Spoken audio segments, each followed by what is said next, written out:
नियोग नहीं होता तो शायद महाभारत भी नहीं होती। दरअसल नियोग उस काल का एक ऐसा कस्टम था जिससे कोई स्त्री अपने पति से संतान न होने पर पुरुष से संतान पैदा कर सकती थी। तो जब राजमाता सत्यवती के दोनों बेटों को कोई संतान नहीं हुई तो वो बड़ी मुश्किल में पड़ गई।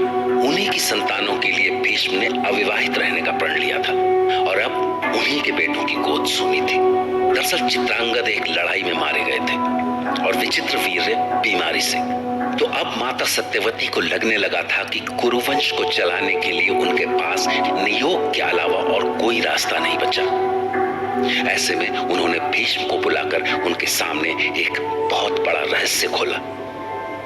पुत्र भीष्म, आज मैं तुम्हें एक ऐसा रहस्य बता रही हूँ जिसे जानने के बाद शायद तुम मुझसे घृणा करने लगो, पर मेरे पास अब वो रहस्य खोलने के अलावा और कोई रास्ता ही नहीं बचा।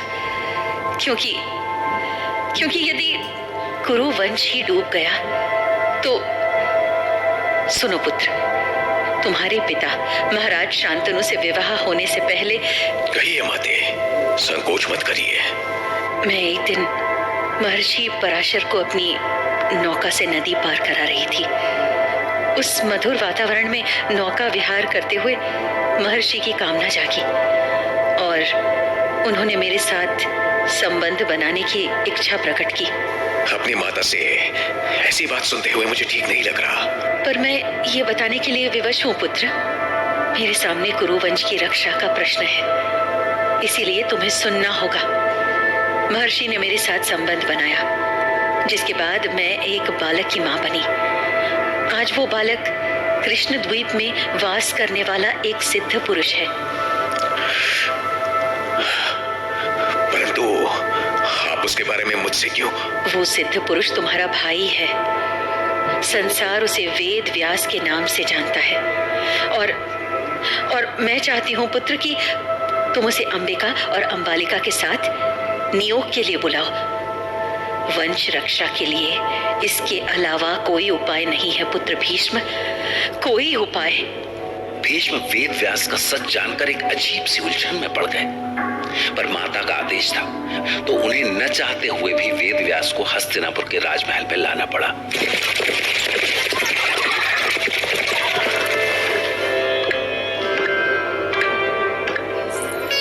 हस्तिनापुर के राजमहल में तुम्हारा स्वागत है पुत्र। प्रणाम माते। महलों का मुझे कोई मोह नहीं, परंतु जन्म के बाद पहली बार आपने मुझे याद किया है। यही मेरे लिए परम सौभाग्य है। कहिए क्या आदेश है? तुम ज्ञानी सन्यासी हो पुत्र और मैं संसार के मोह में जकड़ी एक साधारण स्त्री है। इस मोह में पड़कर मैंने तुम्हें बुलाया है। कुरु वंश को विचित्र वीर्य की विधवाओं से कुरु सिंहासन का उत्तराधिकारी चाहिए और ये कार्य तुम्हें करना होगा। माते, मैं आपके आदेश के आगे कुछ बोल नहीं सकता, परंतु इतना अवश्य कहूंगा कि नियोग तात्कालिक आवश्यकता की पूर्ति के लिए भले ही उचित लगे, परंतु इसमें स्त्री की आत्मा चली जाती है। मैं आपके आदेश का पालन तो करूंगा, पर अंबिका और अंबालिका के सहमति के बिना नहीं।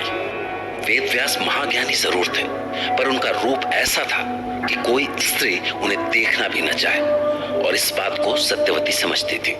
तो उन्होंने अपनी दोनों बहुओं से उनकी सहमति नहीं मांगी, बल्कि उन्हें नियोग का आदेश दिया।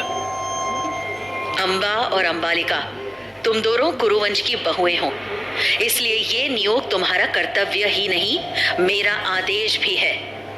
महर्षि व्यास तुम्हारी प्रतीक्षा कर रहे हैं। मैंने दासी विंता को तुम दोनों के श्रृंगार के लिए कह दिया है, जिसके बाद तुम्हें नियोग में भाग लेना होगा।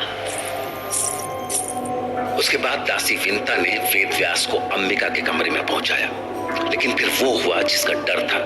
वेद व्यास को देखते ही अंबिका की आंखें बंद हो गईं, जबकि अंबालिका उन्हें देखते ही डर से पीली पड़ गई। और जब ये सूचना सत्यवती को मिली तो नियोग असफल होने के डर से उन्होंने दासी विंता को ही व्यास के पास भेज दिया।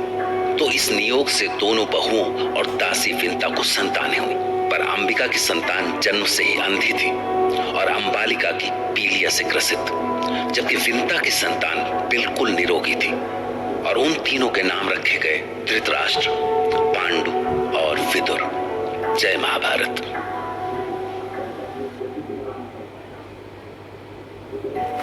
महाभारत